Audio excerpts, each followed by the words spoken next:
Welcome everybody to our webinar today, how domestic violence perpetrator programs can keep children safe. We're going to be here with each other for the next hour. First, I'm going to start you off with a welcome and a little introduction to our organization. Again, my name is Anna McKenzie. I'm the WWPEN Communications Manager, and I'll be supporting Sandra during the webinar today. Then after my introduction, we'll have Sandra's presentation. And then after that, we'll have some time for questions. Sandra and I are going to be a bit flexible with it, and we'll also check in with you throughout the webinar to see if you have any questions. Currently, you have probably noticed you're muted and your cameras are off. This is on purpose. We're doing this a classical webinar, so we're going to be talking through the chat. And I invite you that during the presentation, you can share questions on the chat and we will gather them for the Q&A. We will probably check in, as I mentioned, during the presentation to see if there's any questions that need to be answered earlier, that it makes sense to answer earlier. Again, also during the Q&A, we reserved some time at the end of the webinar. Please go ahead and share your questions and comments. We're always happy. There is no such thing as stupid questions because we know that anytime you ask something, somebody else is asking themselves that too. So please don't feel shy and just go ahead and ask your questions. If you missed something, if you want to review something, please don't worry. We will share the slides of this webinar. We're recording the webinar and we will add it to our website, and then we will also share resources and all of that fun stuff via a Padlet. I'll share that link with you at the end of the event. And actually on this Padlet, it's really awesome. You can also add your own favorite resources around child protection and perpetrator work. Who is organizing this webinar today? We're the European Network for the Work with Perpetrators of Domestic Violence, and there's some awesome members like Karina, for example, joining us today. We were founded 10 years ago. This is our 10th anniversary year, and we now unite 70 members from 35 European countries, so we're truly a European network. Our members include perpetrator programs, researchers, and also, very importantly, victim support services. It is our mission to address violence in close relationships as a gender-based phenomenon, foster gender equality, and to improve survivor safety through the promotion of perpetrator work. What does our network do? I feel like the question is more, what doesn't our organization do? We support our members in offering accountable perpetrator work. We offer training, we advocate for the implementation of the Istanbul Convention, we promote perpetrator programs at different political levels, we raise awareness, we support perpetrator programs in implementing reliable evaluation of their programs through our impact outcome monitoring toolkit. And we organize webinars like these to share knowledge and to foster exchange between professionals. And one of the things that we've recently done, which is absolutely amazing, is we published European standards for perpetrator programs.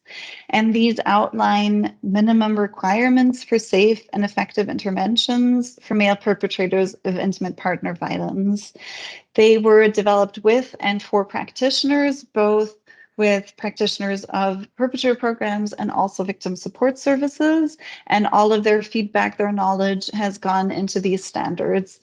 They are available on our website, and I will share them in a link with you during the webinar. Do not be afraid, I will share this resource with you. The goal of our organization is accountable, effective, victim-centered, and gender-informed perpetrator work across Europe. And specifically, Sandra will also talk about it today, victim-centered also in the sense of child-centered perpetrator work. So I am supremely happy to be with you here today with my colleague Sandra, who I feel doesn't need any introduction, but I know some of you might not know her yet. Sandra is a psychologist with 10 years experience in the field of domestic violence. She has provided psychological support for women and children who are exposed to violence. ran the first Serbian perpetrator group, and founded the National Network for the Work with Perpetrators of Violence. She's been working as an expert consultant in the field of perpetrator work, focusing on the standardization of perpetrator programs and setting them up in accordance with the Istanbul Convention. And in our organization, she has, and this is just, I just want to highlight this, developed these amazing, amazing standards, which I think she'll be talking about a little bit today as well. And I will stop sharing my screen and bring on Sandra, who is our most important guest today. And Sandra, over to you. Thank you, Anna, for a really nice introduction and for the overview for today. Welcome, everybody. It's really a pleasure to be with you here today, and a pleasure to see some of our members and familiar people. For me, it is a bit unusual to do a webinar format because I very much more prefer to do more interactive activities when I speak about these topics, but I hope that's going to work out. And I would also like to repeat Anna's invitation to please leave your comments and questions in the chat, because we will be flexible and we will be collecting questions and answering them during the presentation, although there's going to be a specific Q&A section at the end of the event. As Anna mentioned, I'm someone who comes from the field of supporting survivors, but also working with perpetrators. And for the last 4 years, I've been WWP Training and Capacity Building Manager. And one of my roles was to critically reflect and examine the practice of our own organization, and to develop and design together with the whole team procedures and practices how we can do better in ensuring that we support children in the right way and that we don't do any harm. And I'm also child focal point for WWP.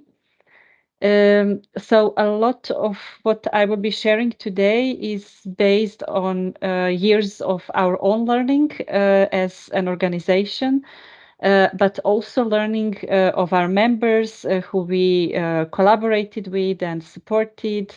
So it's also still work in progress, because we can be always improving and be better. So that's why we will be repeating the invitation.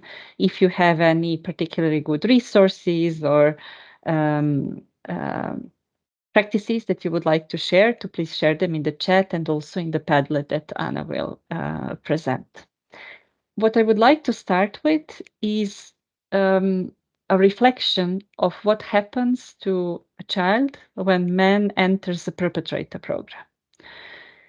So, for example, Mark is attending a perpetrator program and his partner Jill is attending a partner service. And let's think about what is happening with their son Stephen, how he feels, what he thinks, and how this could change in different stages of our work. So before the program, during the intake phase, halfway through the program, at the end of the program. So try to think about this specific example or some clients that you had, and to think about, okay, what's happening with children while we do our work with perpetrators and also support women survivors.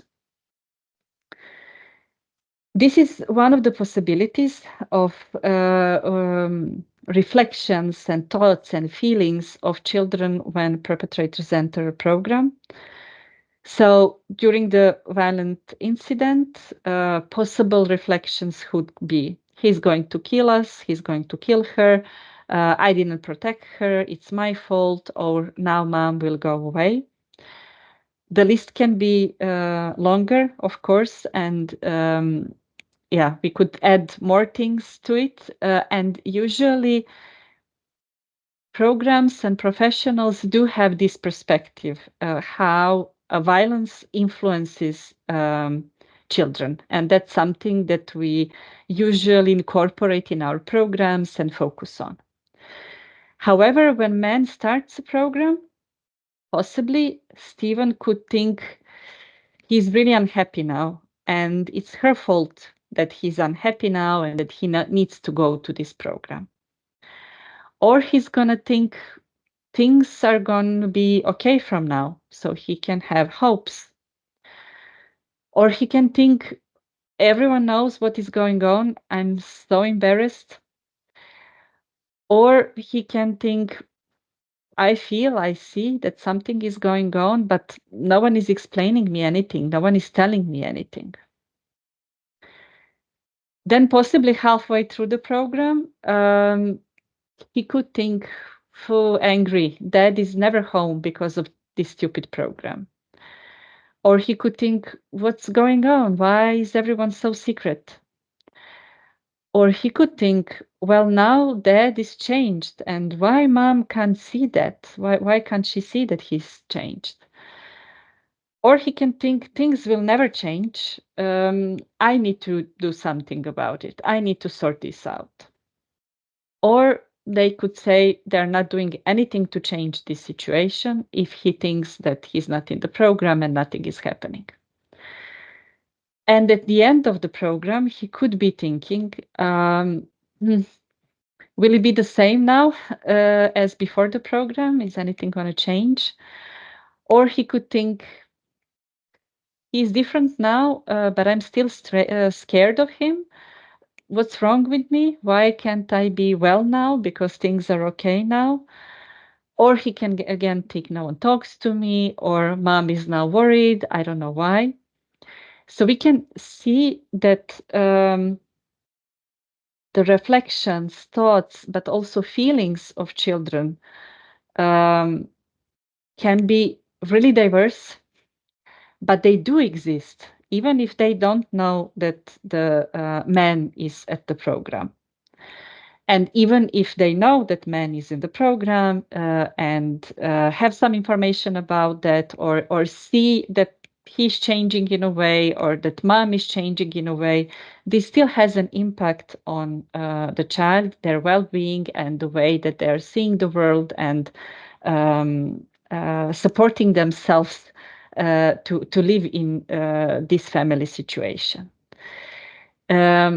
However, programs usually don't focus on this.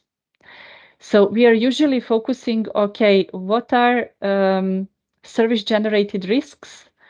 If man enters the program, what are service-generated risks for female survivors? And we are usually saying, well, she can be hopeful and expose herself to a greater risk, or he can manipulate her. So that's why we need to have all these measures in place to make sure that she's safe while we are working with the perpetrator. However, the situation with children is similar. And again, many programs don't have procedures in place to tackle these service-generated risks and to focus on this aspect. What is the impact of our work, and how can we make sure that this impact is not harmful for children? Another thing that I would like to share is one of the findings from the Mirabal research that probably many of you have heard about. This was one of the, I would say, most valuable research in this field that was focusing on what are the outcomes of perpetrator programs from the perspective of survivors. And one of the findings was that 50% of parents have not told their children anything about the program that man is attending, and the same proportion if the father was not living with the children or was living with the children. So one of the recommendations and conclusions of this research was that we need to, as perpetrator programs, do much more to make sure that we support children and that children get appropriate information and that they get appropriate support. And that we also need to consider them when we are thinking about risks in general, but also service-generated risks of our actions and services. Sandra, Uh, could I just jump in here uh-huh. for 1 second? Could you give a really short definition of service-generated risks? Yes, thank you for saying that. So usually, when we say service-generated risks, we are thinking about usually unintentional risks that can happen as a result of our action. So, for example, if we are talking about perpetrator programs, if man enters the perpetrator program, unintentional service-generated risk could be that, for example, child protection agencies drop out the case and say he's fine now, he's in the program, so we don't need to have any active measures at the moment. So that's a result of our intervention that something harmful has happened to the survivors. So it's the same for children, and there are a lot of other examples, like I was mentioning before, that when man enters the program, a woman can think everything is fine now. I trust that things are going to be different. She that influences her decisions if she's going to stay in the relationship or leave the relationship, and she might be exposing herself to greater risk. So service-generated risks are risks that exist because of our intervention and our action. I would also like to say that this doesn't mean that our interventions are bad, because actually, in the field of domestic violence and gender based violence, every action has some service generated risks. So if there is if the survivor hands in a complaint to the criminal court, for example, this could be a trigger to perpetrators to commit high risk violence, for example. So there are no completely risk-free interventions in the field that we are working in.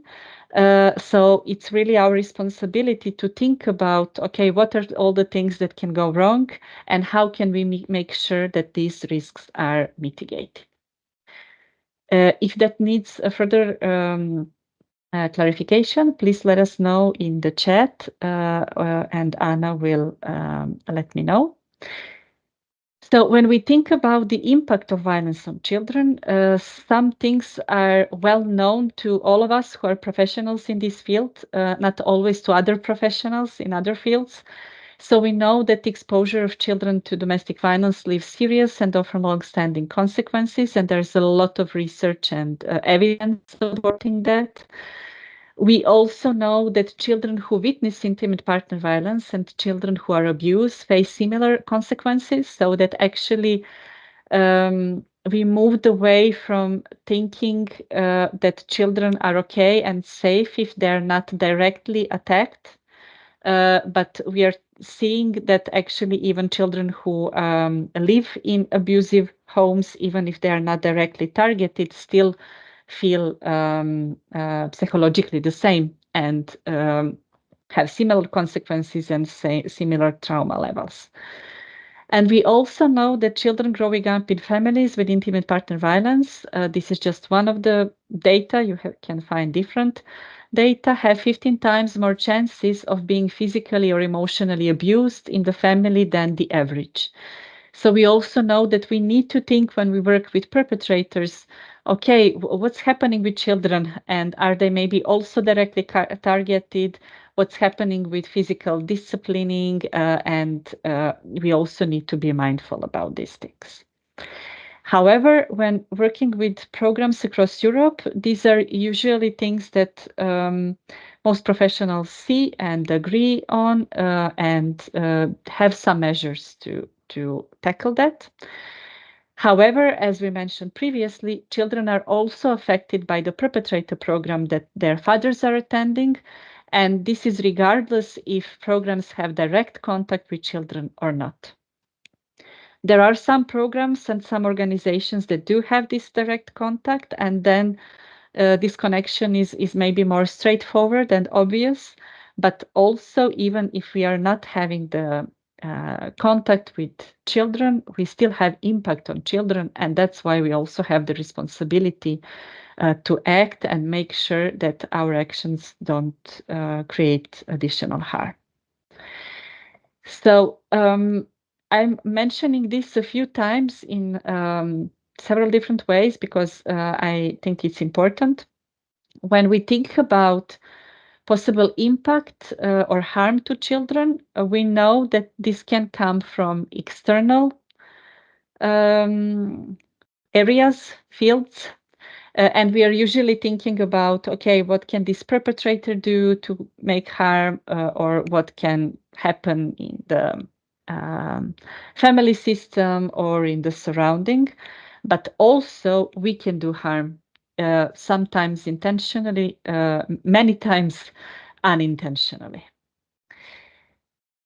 And also when we think about our interventions, we see that most of the interventions are focused on men. So perpetrator program and some other services focus on men. Also perpetrator programs and other services focus on women, and partner program is doing that through partner contact and partner service. However, very few reactions go to children.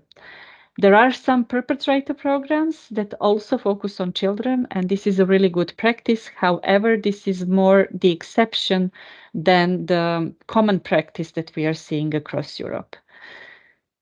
Also, usually other organizations and agencies, even if these are child protection agencies, focus on making sure that children are safe, but they usually don't get more comprehensive support that they need.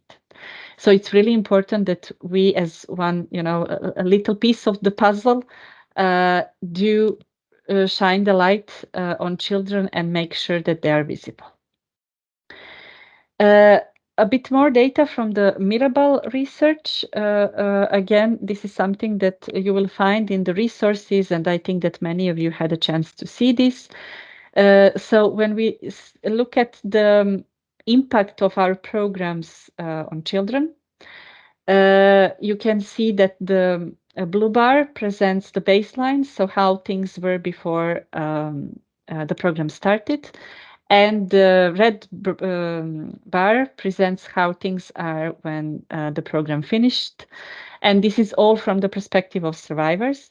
So we can see that programs can support children that they're not so much afraid of their fathers, and that they don't worry so much about their safety. However, this decrease is significantly lower than the decrease that we see in some other areas, like space for action for victims, or reduction of physical and sexual violence, or even coercive control.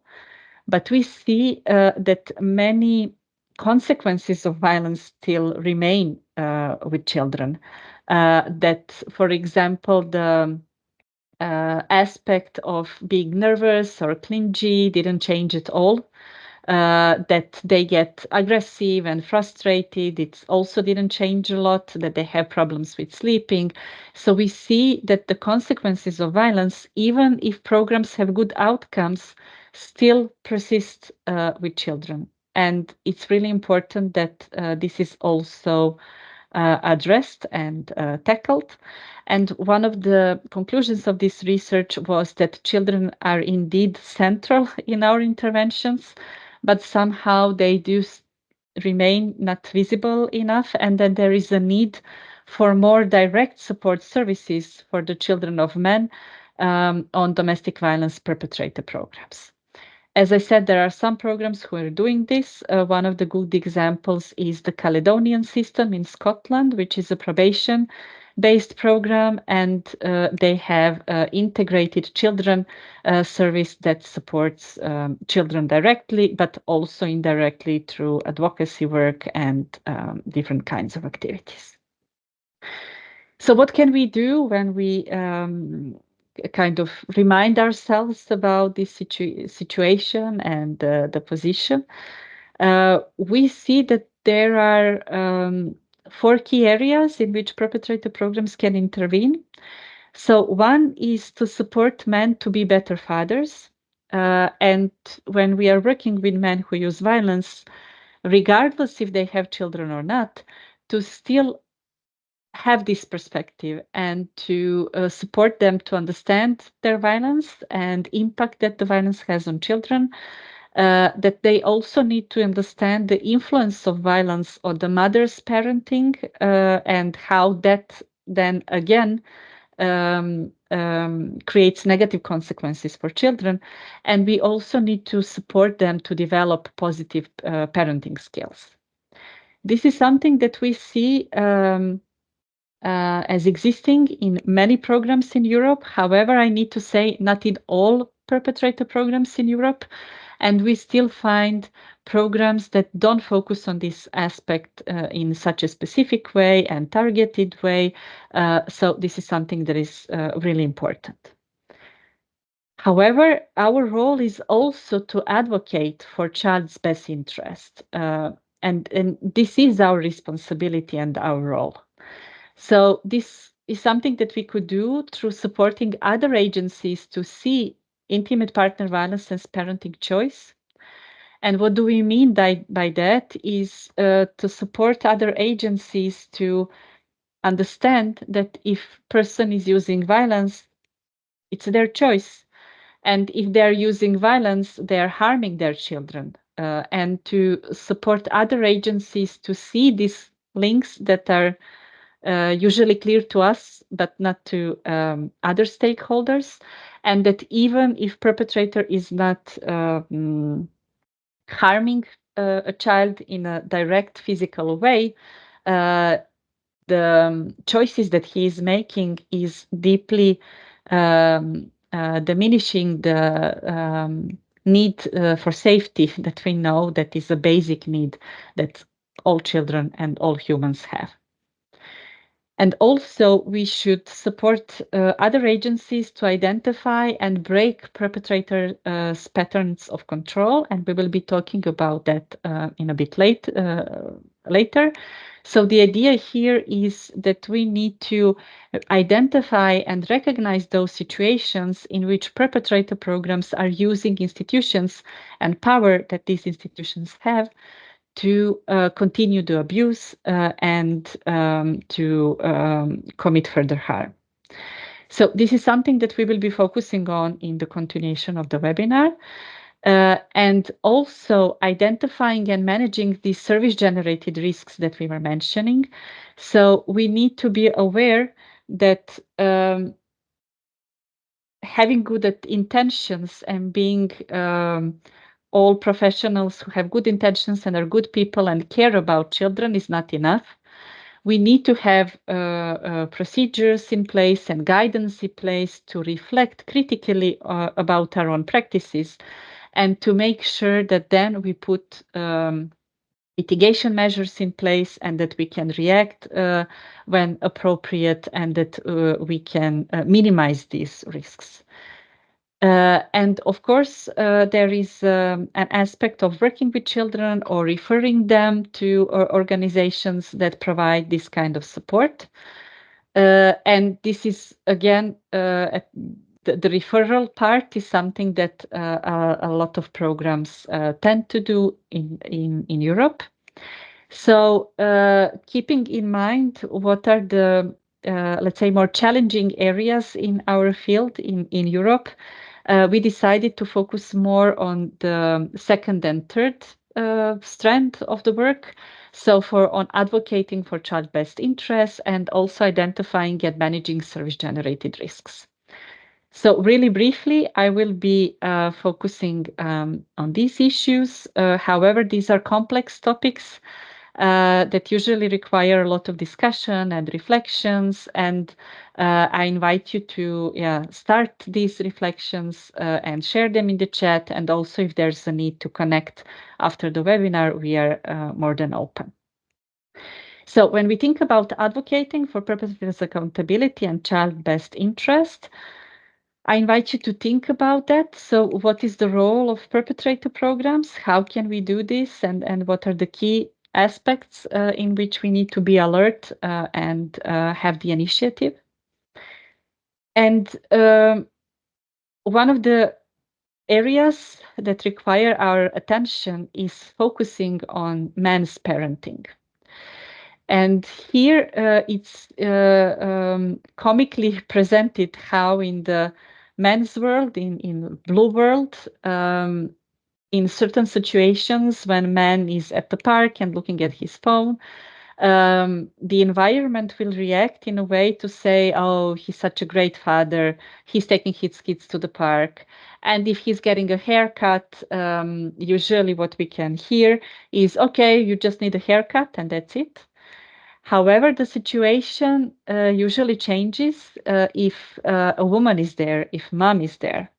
So, in the completely same situations, the reactions of the social environment could be, wow, what a bad mom. She's not even watching her kids, she's just on her phone. Or if she's getting a haircut, to say, okay, who's watching your kids? You're getting a haircut, but how did you manage this? So this shows different realities of men and women in their parenting roles, and this is something that still persists in all our countries, and this is something that exists also in the institutions.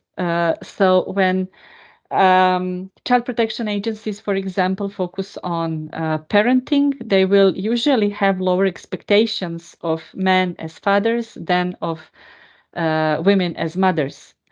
Uh, Also, we are part of the society, and we also have our own biases, regardless how much we worked on them and how much effort we put there, how many things we have changed. This can still be reflected in our own practice and the way that we are thinking about this perpetrator and his partner or ex-partner, and then also influencing different decisions that we are making and interventions that we are taking on. So, as perpetrator programs, our role is to be alert to this kind of biases and differences within our own organization, but also in the with other stakeholders, and to make sure that men are seen as responsible parents and that they're asked to be responsible parents, and that this is something that is at the forefront. Uh, as we already mentioned, it's also really important to explain intimate partner violence as parenting choice and to understand that either, even if there is no direct violence, we still need to make sure that the consequences of violence against the partner, the mother, are visible and addressed by different agencies. I'm now aware of the time, so I'm gonna try to prioritize the content. And another really important issue is that we need to be able to recognize, identify, and kind of point out the attempts of the perpetrators to manipulate different systems. We all know this and probably had this kind of situations when perpetrators are using courts or the police or child protection agencies to actually continue the abuse, and they can do it in various ways. One of the really good models for addressing this is Safe and Together model, and they can do this through making false allegations to the mother, exploiting survivors' vulnerabilities, or using their own status, finances, and privilege. Another really important thing that happens in a lot of our countries is the concept of parental alienation and domestic violence. I don't know how things are in each specific country of all the participants, and I really recommend to read the report that the Special Rapporteur of the United Nations prepared on the issue of parental alienation and domestic violence, that really clearly shows how, although this is a pseudo concept and is not, let's say, officially adopted and officially recognized, It's still used as a tactic to continue coercive control over victims, and it's highly gendered and frequently used against mothers. And how different systems, for example, courts, don't recognize this and kind of disregard the domestic violence when they are focusing on parental allegation cases or child custody cases or child visitation rights. So these are things that are extremely important, and we as perpetrator programs need to have a stand, and we need to react and act. However, I will not focus on this in detail, but you will be receiving a whole report, and I strongly recommend that you read it. I would now focus on the aspect of identifying and managing service-generated risks. And what I want to share is that actually harmful and negative impacts from our organization to the children can come both through our staff, but also the partners that we are cooperating with, the trainers that we are hiring, the volunteers that we are having. But also they can come from our operations and programs and the activities that we are doing. So this can be direct or indirect, and it can be intentionally or unintentionally. I just want to give an example of a few of these cases. So for example, if we think about a perpetrator program that really focuses on topic of the fathering and understanding the impact of the violence and supporting men to have conversations about their violence with children. One of the unintentional indirect impacts could be that men can go home and start a conversation and the child is not ready, and that can increase the harm, or a child can even be defensive and angry and wants to maybe even, stop the perpetrator from continuing. So there can even be a physical contact or something similar. There can also be situations in which we are doing, or our partner service is doing economical empowerment of women who were exposed to violence. And they offer different kind of courses and activities. However, in some cases, this could mean that children could stay alone at the home because there's no one else to take care of them for them, or that they can stay alone home with the perpetrator, for example, this which could be a risk in some situations. So it's important that we think about that and that we focus on that. And one of the standards in a child safeguarding area is that every organization needs to have a process in place which will ensure that they assess these service-generated risks. I just want to give a really brief terminology clarification because usually when we, in domestic violence field, when we say risk assessment, we think about the risk of harm as a result of intimate partner violence or domestic violence. However, in child safeguarding field, these are actually things that we call service-generated risks. So that's why we as WWP have had a need to create a different terminology. And we created OCRI, which is the abbreviation of Organizational Child Risk Identification.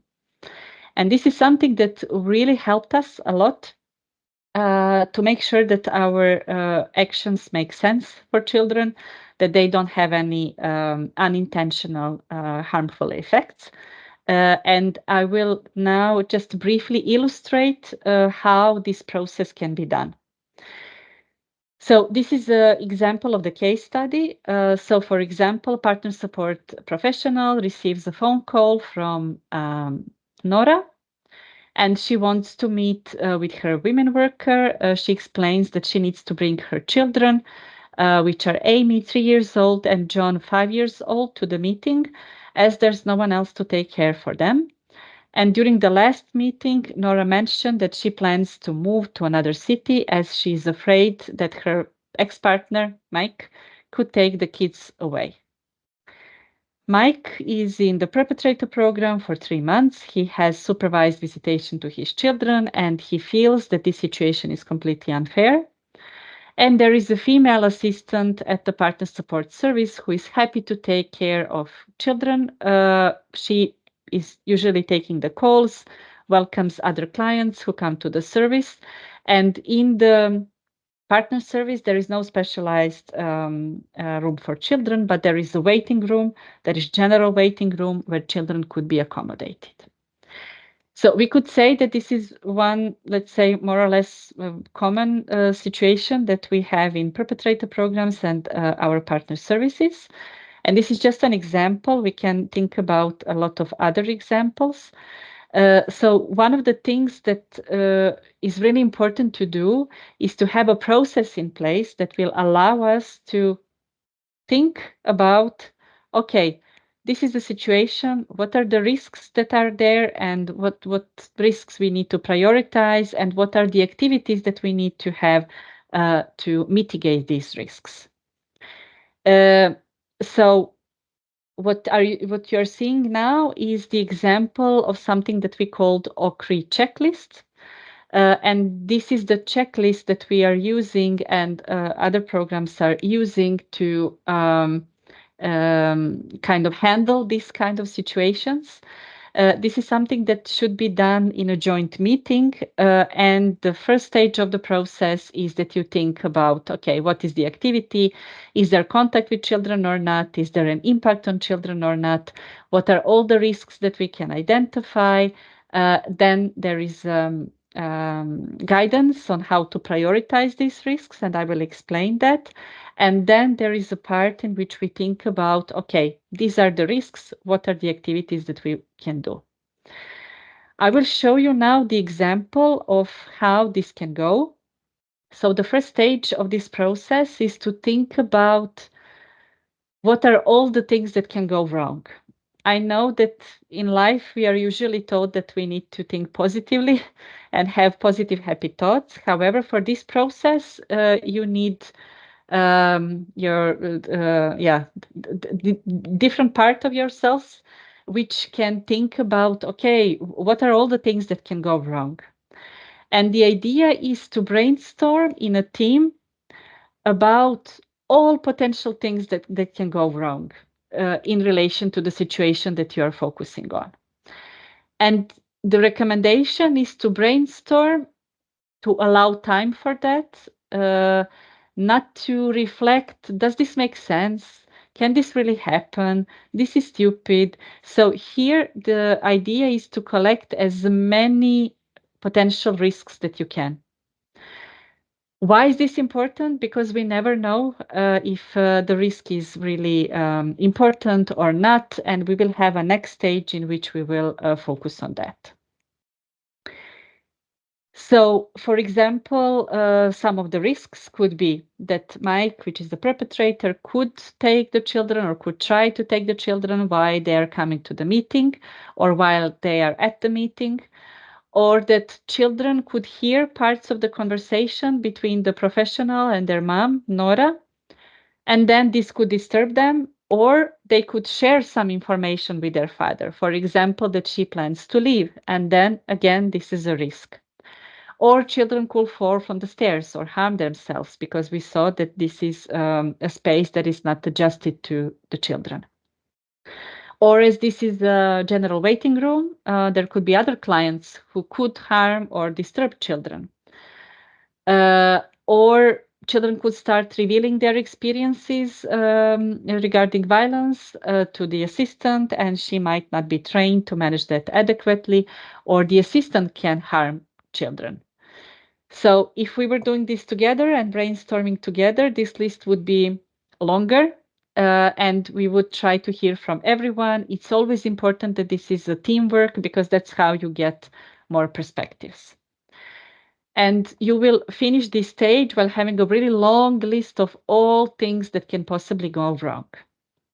Then you will need to prioritize. And this is a really good tool for prioritizing.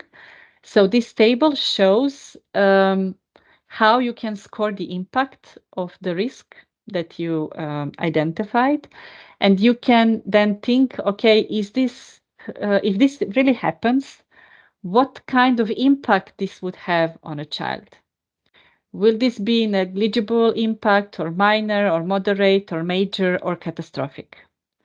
And then using the table, you will allocate the number of points. Then you can also think about, okay, this is the risk, but how likely is that this is going to happen? Knowing the situation and the circumstance, how likely it is that this will happen? Is this rare or unlikely or possibly or likely or almost certain? And then again, you will allocate the connected number of points, and then you will get a score. So if the risk is catastrophic and it's almost certain that that's going to happen, you will have 25 points, and this will be in the red zone. Similarly, some risks can be in orange zone, some risks can be in yellow zone or in the green zone. All the risks that are in orange or red zone need to be addressed and need to be taken to the mitigation stage. And we need to think about, okay, what can we do to prevent this and to mitigate this? For yellow and green risks, you don't need to do it. However, you can. If there's something that would have really catastrophic impact, but it's really rare a chance that this happens, you might still want to have a mitigation measures for that. So you are free to choose and you can discuss this within your team. So then when you reassess these risks, keeping in mind, okay, if this happens, what would be the impact on the child? And if this happens, how likely is that this is going to happen? And then the final score. Then you will be getting, putting all the points and scores and then getting final scores. And this will then help you to prioritize. So you will clearly get those risks that are red and that are orange, and that then you need to take away in the mitigation part aspect. So again, if this was a real case or something that we could discuss, then we would discuss together, okay, what is the likelihood? What is the impact? What is the, so again, this is a teamwork. And then it's a teamwork to think about, okay, this is the risk. We need to address that. What are the mitigation measures that we need to have in place? So, for example, if Mike could try to take the children away, the things that we can do is to set up meeting with Nora while Mike is in the perpetrator program, and we need to clearly say who is responsible to do that. Usually we have names here if we are doing this for real cases and the deadline. We could introduce the topic in working with a group that Mike is attending. We could consult Nora to see what are her views and discuss potential mitigation measures. Or for the risk that children could hear parts of the conversation of the professional and their mom, we could inform the assistant about that and see that she's attentive to that and makes sure that they are occupied and that they don't listen. Or we can try to meet with Nora in the office that is not close to the waiting room, if this is possible. That's not possible in all programs. Or if this is not possible and its waiting room is right outside of the office, maybe we can play low music in the waiting room to make sure that noises are kind of blurred and merged so that things can be heard clearly. Or we can then provide also engaging interactive materials for children to make sure that this goes as we planned. Also, really briefly, so this is the process that we would highly recommend. You will get the materials. It's important that this is a teamwork and that you also decide for which activities you will be doing this because, again, you can't do this for every single activity. It's really good to have a decision for which strands of work, especially if there's a contact with children or high impact on children, you will do that and focus on children in that way.